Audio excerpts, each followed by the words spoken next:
အိစာတရားမဟိတ်ဒီစေကိုင်းနော်ကျွန်တော်မန္တလေးခန္ဓာတင်မဦးလေးဦးတော်ပါဤဖယား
တော်မူသည်တော်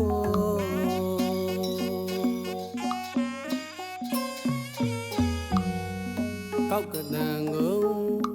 ကောနာကိုကတဖကိုကောရမကိုအရိမေတရား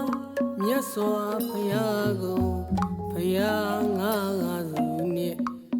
အကတာဝကမဟာတာဝကကြီးများဖြစ်တော်မူသည်တော်ရှင်ဒီဝလိမြတ်ယဟန္တာရှင်ဥပါဂုဒ္ဓမြတ်ယဟန္တာကို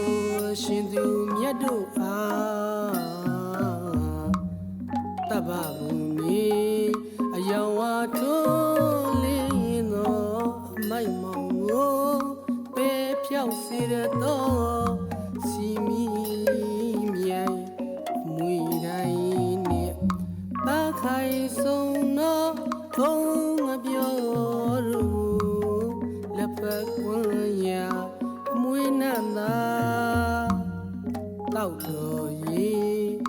သုံးဆောင်တော်ရေတည်တည်အစုံ